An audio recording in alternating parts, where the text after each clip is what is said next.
இது மகிமை நேரம். ஆண்டவராகிய இயேசு கிறிஸ்துவின் ஈடு இணையற்ற நாமத்தில் மகிமை டிவி நேயர்களை அன்புடன் வரவேற்கிறேன். இந்த மகிமை நேர நிகழ்ச்சி மூலமாக மீண்டுமாய் உங்களை சந்திப்பதில் மிகுந்த சந்தோஷம். இந்த நாட்கள்ல நம்ம தொடர்ந்து தியானித்து வருகிறோம். யார் பாக்கியவான், யாரை ஆண்டவர் பாக்கியவான் என்று சொல்கிறார், நாம் அந்த பாக்கியவான்கள் அப்படின்ற இடத்துல நம்ம இருக்கிறோமா அப்படின்றத நம்ம சிந்தித்து வருகிறோம், தியானித்து வருகிறோம். இந்த நாள்ல நம்ம தியானிக்க போகிறதான காரியம் மத்தேயு எழுதின சுவிசேஷம் 5ஆம் அதிகாரம் 9ஆம் வசனம். சமாதானம் பண்ணுகிறவர்கள் பாக்கியவான்கள், அவர்கள் தேவனுடைய புத்திரர் எண்ணப்படுவார்கள். சமாதானம் பண்ணுகிறவர்கள் பாக்கியவான்கள், அவர்கள் தேவனுடைய புத்திரர் எண்ணப்படுவார்கள். நாம் சமாதானம் பண்ணுகிறவர்களாய் காணப்படுகிறோமா, சமாதானம் உள்ளவர்களாய் நம்ம காணப்படுகிறோமா? 2 பேர் சண்டை போடுறாங்க அப்படின்னா நம்ம அவங்க 2 பேரையும் சமாதானம் பண்ணுகிறவர்களாய் காணப்படுகிறோமா, இல்லை இன்னும் அவங்க சண்டை போடட்டும் அப்படின்னு நம்ம தூண்டி விடுகிறவர்களாய் நம்ம காணப்படுகிறோமா? சில நேரங்கள்ல நம்ம தூண்டி விடலைன்னா கூட நம்ம இருந்து அதை ரசிக்கிறவர்களாய் காணப்படும். அவங்க சண்டை போடட்டும், அவங்க தானே சண்டை போடுறாங்க அப்படின்னு நம்ம இருக்கிறவர்களா காணப்படுகிறோம். நாம் மற்றவர்களோடு சமாதானம் உள்ளவர்களாய் காணப்படுகிறோமா? பவுல் சொல்லுகிறாரு, கூடுமானால் எல்லாரோடும் என்ன செய்யுங்க, யாவரோடும் சமாதானமாய் இருங்க அப்படின்னு சொல்றாரு. சமாதானமாய் இருங்கள் அப்படின்னு சொல்லி கொரிந்தியர்லயும் சொல்றாரு, ரோமர்ல சொல்றாரு. ஆண்டவர் சமாதான காரணர் அப்படின்றத நம்ம பார்க்கிறோம். பிலிப்பியர் 2ஆம் அதிகாரத்துல நம்ம பார்க்கிறோம், அவரே சமாதான காரணராக என்ன செஞ்சாரு, பகையாக நின்ற பிரிவினையாகிய நடுச்சுவரை தகர்த்து போட்டார் சிலுவையில அப்படின்றத நம்ம பார்க்கிறோம். ஆண்டவர் சொன்னாரு யோவான் 14ஆம் அதிகாரம் 27ஆம் வசனத்துல, சமாதானத்தை உங்களுக்கு வைத்து போகிறேன், என்னுடைய சமாதானத்தையே உங்களுக்கு வைத்து போகிறேன். உலகம் கொடுக்கிற பிரகாரம் அல்ல, நான் என்ன செய்றேன், உங்களுக்கு சமாதானத்தை கொடுக்கிறேன், அந்த சமாதானம் நிறைவாய் இருக்கும் அப்படின்னு ஆண்டவர் சொல்றாரு. நம்முடைய வாழ்க்கையில நம்ம சமாதானம் உள்ளவர்களாய் நம்ம காணப்படுகிறோமா? நாம் சமாதானம் உள்ளவர்களாய் காணப்பட்டால் மாத்திரமே மற்றவர்களை நம்ம சமாதானம் பண்ணுகிறவர்களாய் நம்ம காணப்படுவோம். அப்படிப்பட்டவர்கள் தேவனுடைய புத்திரர் எனப்படுவார்கள் அப்படின்றத நம்ம பார்க்கிறோம். நம்முடைய வாழ்க்கையில நம்ம கடந்து வந்த காலங்கள்ல நம்ம சமாதானம் பண்ணுகிறவர்களாய் நம்ம இருந்திருக்கிறோமா? நிறைய நேரங்களில நம்ம சமாதான குலைச்சலுக்குள்ள காரியங்களை நம்ம செய்திருக்கிறோமா? அப்படிப்பட்ட காரியங்களை செய்திருந்தோம் அப்படின்னா ஆண்டவருடைய சமூகத்துல நம்ம மன்னிப்பு கேட்டு, ஆண்டவரே நான் சமாதானம் பண்ணுகிறவளா என்னை மாற்றுங்க அப்படின்னு சொல்லுவோம். எல்லாரும் எல்லா நேரத்திலையும் சமாதானம் உள்ளவர்களாகவும் சமாதானம் பண்ணுகிறவர்களாகவும் நம்ம வாழ்வது மிகவும் கடினமான காரியம். ஏன்னா இந்த உலக பிரகாரமான வாழ்க்கையில போராட்டங்கள், பிரச்சனைகள் எல்லாவற்றையும் கடந்துதான் நம்ம வரணும். ஆனா நம்மை உணர்ந்து கொள்ளுகிறவர்களா இருக்கணும். நான் எல்லா சூழ்நிலையும் நான் இப்படிதான் இருக்கேன் அப்படின்னு சொல்லி என்னை நீதிமான் அப்படின்னு காட்டிக் கொள்வதற்கு யாருமே கிடையாது.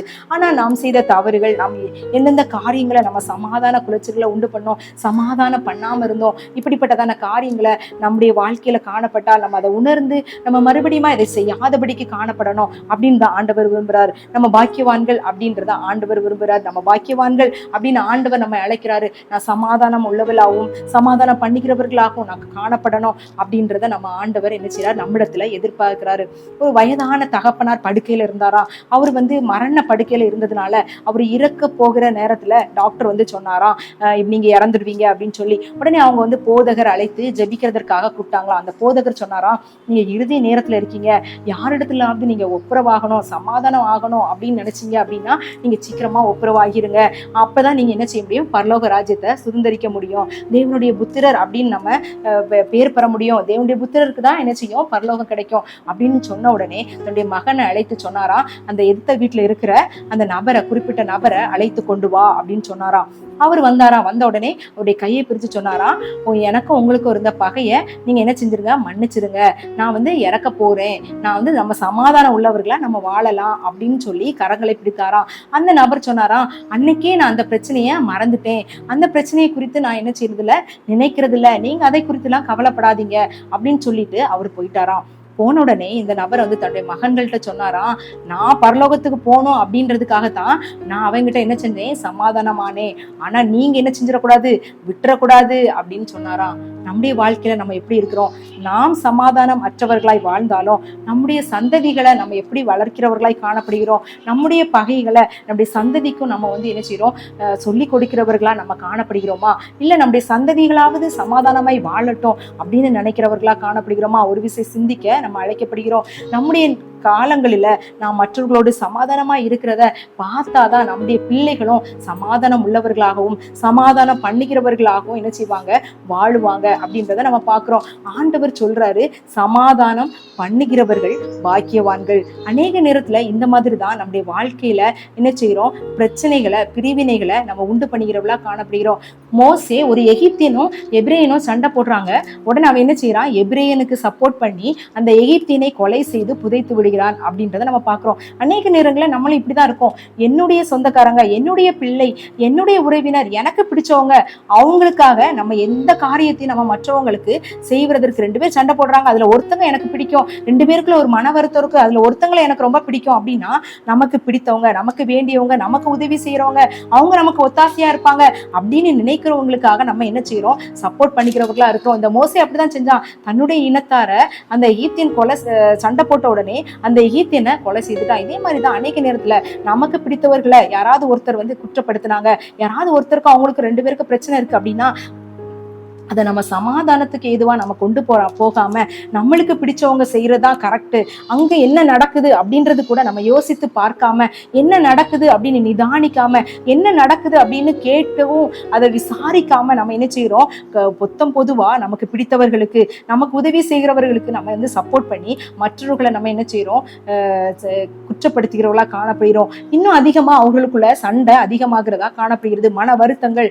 மிஸ் அண்டர்ஸ்டாண்டிங் அதிகமானதா காணப்படுகிறது. நம்முடைய வாழ்க்கையில எப்படி இருக்கோம், நம்ம அப்படிப்பட்டவர்களாய் காணப்படுகிறோமா அப்படின்றத பாக்குறோம். ஆனா அடுத்த நாள் பாத்துங்க, 2 எபிரேயர்கள் சண்டை போடுறாங்க.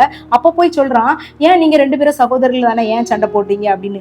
இதே மாதிரிதான் நம்முடைய வாழ்க்கையிலும் நமக்கு பிடிச்சவங்க 2 பேர் இருக்காங்க அப்படின்னா 2 பேரையும் நம்ம என்ன செய்வோம், இது பண்ணுவோம். ஒருத்தங்க பிடிக்காதவங்க ஒருத்தங்க பிடிச்சாங்க அப்படின்னா நம்ம என்ன செய்வோம், பார்ஷியாலிட்டி பாக்குறவர்களா காணப்படும். ஆனா ஆண்டவர் அப்படிப்பட்ட சமாதானத்தை விரும்பல. எல்லா சூழ்நிலையிலும் சமாதானம் பண்ண வேண்டும் அப்படின்றத ஆண்டவர் விரும்புகிறாரு. சமாதானம் உள்ளவர்களா இருங்க அப்படின்றத விரும்புறாரு. பவுல் அநேக இடங்களில அப்படிதான் சொல்றாரு, சமாதானம் உள்ளவர்களா இருங்க, கூடுமானால் சமாதானம் உள்ளவர்களா இருங்க. சமாதானம் அப்படின்றது ஆவியின் கனிகள்ல உண்டாயிருக்கிறது. நம்ம சமாதானம் உள்ளவர்களாக நம்ம வாழணும், மற்றவர்களுக்கு சமாதானம் பண்ணுகிறவர்களாக காணப்படணும். அப்படின்னா தான் நம்ம தேவனுடைய புத்திரர் எனப்படும். நம்ம ஆலயத்துக்கு ஒழுங்கா போனதுனாலோ, ஆண்டவருக்குடைய காரியங்கள்ல நல்ல காணிக்க கொடுக்கறதுனாலயோ, அநேக காரியங்களை ஆண்டவருக்காக செய்கிறதுனாலயோ நான் தேவனுடைய பிள்ளை அப்படின்றத நம்ம சொல்ல முடியாது.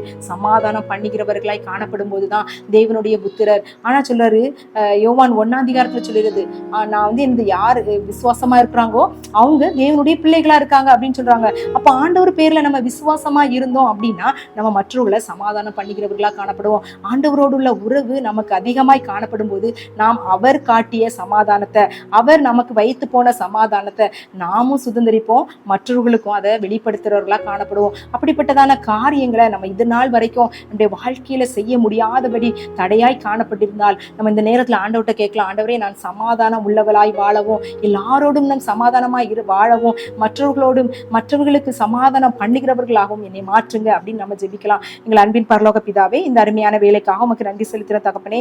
ஆண்டவரே, சமாதானம் பண்ணுகிறவர்கள் பாக்கியவான்கள், அவர்கள் தேவனுடைய புத்திரர் எனப்படுவார்கள் அப்படின்ற வசனத்தை நாங்கள் தியானிச்சோம். ஆண்டவரே, அநேக நேரங்களில் நாங்களே மற்றவர்களோடு சமாதானம் இல்லாதவர்களாய் நாங்கள் வாழுகிறோம். அப்படிப்பட்ட சூழ்நிலையை எங்களுடைய வாழ்க்கையில இருந்து நீங்க எடுத்து போடுங்க. நாங்கள் எல்லாரோடும் யாவரோடும் சமாதானம் உள்ளவர்களாய் வாழும்படியான கிருபையை எங்களுக்கு தந்தருளுங்க. நாங்க மற்றவர்களுக்கு சமாதானம் பண்ணுகிறவர்களாய் எங்களை மாற்றுங்க. ஆண்டவரே, ஒரு பிரச்சனையான இடங்களில, ஆண்டவரே, இந்த போராட்டமான சூழ்நிலையில, ஒரு மிஸ் அண்டர்ஸ்டாண்டிங்கான சூழ்நிலை நாங்க கடந்து வரும்போது நாங்க சமாதானம் பண்ணுகிறவர்களாய், ஆண்டவரே, அதை நாங்க பார்ஷியாலிட்டி பார்க்காதபடி, எங்களுக்கு பிடித்தவர்கள், எங்களுக்கு வேண்டியவர்கள், எங்களுக்கு உதவி செய்பவர்கள் என்று சொல்லி நாங்க பார்ஷியாலிட்டி பார்க்காதபடி நியாயமானவர்களாய் நாங்க சமாதானம் பண்ணுகிறவர்களாய் எங்களை மாற்றுங்க. எங்களை உம்முடைய சமூகத்துல ஒப்புக் கொடுக்கிறோம். ஆண்டவரே, உம்முடைய பிள்ளையாய் உம்முடைய வார்த்தையின்படி ஒவ்வொரு நாளும் வாழ எங்களுக்கு நீங்க கிருபை பாராட்ட வேண்டுமாறு ஜெபிக்கிறோம். எங்களை தாழ்த்துகிறோம், வெறுமையாக்கிறோம். துதி கன மகிமை உமக்கு மாத்திரம் செலுத்துகிறோம். நீர் பெருக நாங்கள் சிறுகும்படியாக வேண்டிக் கொள்கிறோம். இயேசுவின் மூலம் ஜெபம் கேளும் நல்ல பிதாவே, ஆமேன். தேவன் தாமே ஆசீர்வதிப்பாராக.